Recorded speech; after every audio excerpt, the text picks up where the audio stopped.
ಎಲ್ಲರಿಗೂ ನಮಸ್ಕಾರ. ಪಾಕಾಶ್ಲೋಕ ಚಾನಲ್ಗೆ ಸ್ವಾಗತ. ಇವತ್ತು ನಾವು ಈ ವಿಧಿ ಅಂದ್ರೆ ಏನು, ನಾವು ಎಷ್ಟೋ ಸಲ ಹೇಳ್ತಾ ಇರ್ತೇವೆ ಭಗವಂತನ ಇಚ್ಛೆ, ವಿಧಿ ಆಟ. ಹಾಗಾದ್ರೆ ಏನು ಅನ್ನೋದ್ರ ಬಗ್ಗೆ ಸ್ವಲ್ಪ ತಿಳ್ಕೊಳ್ಳುವ.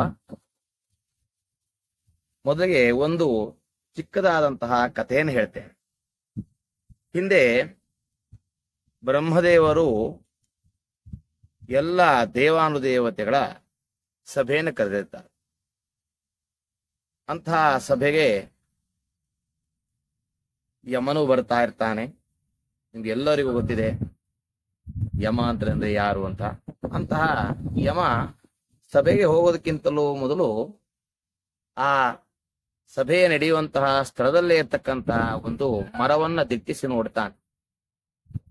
ಆ ಮರದಲ್ಲಿ ಒಂದು ಚಿಕ್ಕದಾದಂತಹ ಗುಬ್ಬಿ ಕುತ್ಕೊಂಡಿರ್ತದೆ. ಯಮ ಅದನ್ನ ದಿಟ್ಟಿಸಿ ನೋಡ್ತಾನೆ.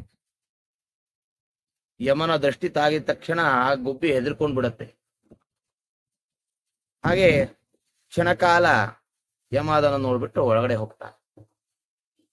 ತದನಂತರ ಆ ಸಭೆಗೆ ಮಹಾವಿಷ್ಣು ಬರ್ತಾರೆ. ಮಹಾವಿಷ್ಣುವಿನ ವಾಹನವಾದಂತಹ ಗರುಡನನ್ನ ಬಾಗಿಲಲ್ಲೇ ನಿಲ್ಲಿಸಿ ಅವರು ಒಳಗಡೆ ಹೋಗ್ತಾರೆ. ಬಾಗಿಲಲ್ಲೇ ನಿಂತಹ ಗರುಡ ಪಕ್ಷಿ ಆ ಗುಬ್ಬಿಯನ್ನ ನೋಡಿ ಕೇಳತ್ತೆ, ನೀ ಏನಕ್ಕೆ ಇಷ್ಟು ಹೆದರ್ತಾ ಇದೀಯಾ, ಹೆದರ್ಬಿಟ್ಟು ನಡುಗ್ತಾ ಇದೀಯಾ, ಏನು ಕಾರಣ ಕೇಳಿದವಾಗ ಆ ಗುಬ್ಬಿ ಹೇಳುತ್ತೆ, ನನಗೆ ಯಮನ ದೃಷ್ಟಿ ನನ್ನ ಮೇಲೆ ಬಿದ್ದಿದೆ. ಹಾಗಾಗಿ ನನಗೆ ಮೃತ್ಯು ಭಯ ಕಾಡ್ತಾ ಇದೆ. ಆದ್ರಿಂದ ನಾನು ತುಂಬಾ ಹೆದರಿದ್ದೇನೆ. ನನಗೆ ಇನ್ನೇನಾಗತ್ತೋ ಅನ್ನುವಂತಹ ಹೆದರಿಕೆ ನನ್ನನ್ನು ಕಾಡ್ತಾ ಇದೆ ಅಂತ ಹೇಳ್ತಾರೆ. ಆವಾಗ ಗರುಡ ಪಕ್ಷಿ ಹೇಳುತ್ತದೆ, ನೀನು ಹೆದರುವಂಥದ್ದು ಏನೂ ಇಲ್ಲ. ನಾನು ನಿನ್ನನ್ನು ರಕ್ಷಣೆಯನ್ನ ಮಾಡ್ತೇನೆ. ನಿನ್ನನ್ನ ನಾನು ಸಪ್ತ ಸಾಗರದ ಆಚೆ ನಿನ್ನನ್ನು ಕರ್ಕೊಂಡು ಹೋಗ್ತೇನೆ. ಯಮನ ದೃಷ್ಟಿಯಿಂದ ನಿನ್ನನ್ನು ಪಾರು ಮಾಡ್ತೇನೆ ಅಂತ ಹೇಳಿ ಆ ಗುಬ್ಬಿಯನ್ನ ಅವನ ಹೆಗಲ ಮೇಲೆ ಕೂರಿಸಿಕೊಂಡು 7 ಸಾಗರದ ಆಚೆ ಒಂದು ಗುಹೆಯಲ್ಲಿ ತಗೊಂಡೋಗ್ಬಿಟ್ಟು ಇಟ್ಟುಬಿಟ್ಟು ಬರ್ತಾನೆ. ಮತ್ತೆ ಆ ಸಭೆ ನಡೆಯುವಂತಹ ಜಾಗಕ್ಕೆ ಗರುಡ ಪಕ್ಷಿ ಬಂದು ಕೂತ್ಕೊಳ್ಳುತ್ತೆ.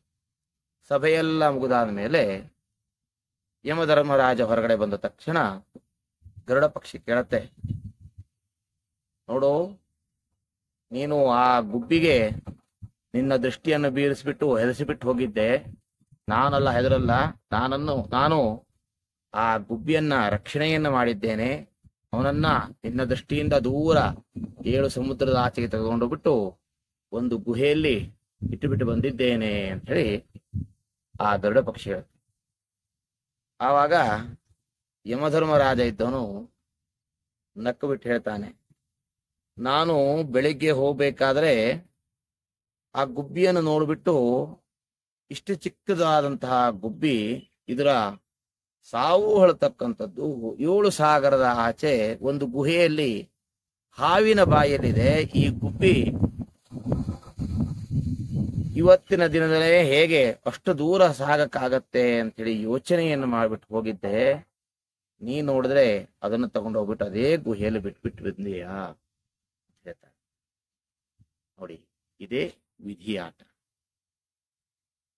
ವಿಧಿ ಆ ಗುಬ್ಬಿಯನ್ನ ಅನಾಯಾಸವಾಗಿ ತಗೊಂಡು ಹೋಗ್ಬಿಟ್ಟು ಆ ಗುಹೆಯಲ್ಲಿ ಇಟ್ಟಿದ್ದು. ಹಾಗೆ ಇನ್ನೊಂದು ದೃಷ್ಟಾಂತವನ್ನ ಸುಭಾಷಿತ ಮುಖಾಂತರವಾಗಿ ತಿಳಿದುಕೊಳ್ಳೋಣ. ಸ್ವಯಂ ಮಹೇಶ ಶುಶುರೋ ನಗೇಶ ಸಖಾ ಧನೇಶ ತನಯೋ ಗಣೇಶ ತಥಾಪಿ ಭಿಕ್ಷಾಟನಮೇವ ಶಂಭೋ ಬಲೀಯಸಿ ಕೇವಲ ಈಶ್ವರೇಚ್ಛ. ಈಶ್ವರನು ಸ್ವತಃ ಭೂಮಿಗೆ ಒಡೆಯ. ಅವನ ಮಾವ ಪರ್ವತಗಳಿಗೆಲ್ಲ ರಾಜನಾಗಿರತಕ್ಕಂಥ ಹಿಮವಂತ. ಅವನ ಗೆಳೆಯ ಸಂಪತ್ತಿಗೆಲ್ಲ ಒಡೆಯನಾದಂತಹ ಕುಬೇರ, ಅವನ ಮಗ ಗಣೇಶ. ಆದರೂ ಕೂಡ ಈಶ್ವರನಿಗೆ ಭಿಕ್ಷಾಟನೆ ಹೇಳ್ತಕ್ಕಂಥದ್ದು ತಪ್ಪಲಿಲ್ಲ. ಇದು ಬಲೀಯಸಿ ಕೇವಲ ಈಶ್ವರೇಚ್ಛ ಅಂತ. ಈಶ್ವರನ ಇಚ್ಛೆ ಹೇಳ್ತಕ್ಕಂಥದ್ದು ಅವನಿಗೆ ಅದನ್ನು ಕೊಟ್ಟಿದೆ. ಈ ಎರಡು ದೃಷ್ಟಾಂತದ ಮುಖಾಂತರವಾಗಿ ನಮಗೆ ತಿಳಿಯೋದು ಏನು ಅಂತ ಕೇಳಿದ್ರೆ, ಎಷ್ಟೋ ಸಲ ನಾವು ಪ್ರಯತ್ನ ಪಟ್ಟರೂ ಕೂಡ ನಿರೀಕ್ಷಿತವಾದಂತಹ ಯಶಸ್ಸು ಹೇಳ್ತಕ್ಕಂಥದ್ದು ನಮಗೆ ಸಿಗುವುದಿಲ್ಲ. ಎಷ್ಟೋ ಸಲ ಅನಾಯಾಸವಾಗಿ ನಮಗೆ ಯಶಸ್ಸು ಹೇಳ್ತಕ್ಕಂಥದ್ದು ಪ್ರಾಪ್ತಿಯಾಗ್ತದೆ. ಇದನ್ನು ನಾವು ಯಶಸ್ಸನ್ನ ಸಿಕ್ಕಿದವಾಗ ಭಗವಂತನ ಇಚ್ಛೆ ಅಂತ ಹೇಳ್ತೇವೆ. ಅಥವಾ ಯಾವುದಾದ್ರು ಒಂದು ವಸ್ತುಗಳು ಅಥವಾ ನಮ್ಮ ಜೊತೆಗಿರ್ತಕ್ಕಂಥವರನ್ನ ಅಕಾಲಿಕವಾಗಿ ಕಳೆದುಕೊಂಡವಾಗ ವಿಧಿ ಆಟ ಅಂತ ಹೇಳ್ತೇವೆ.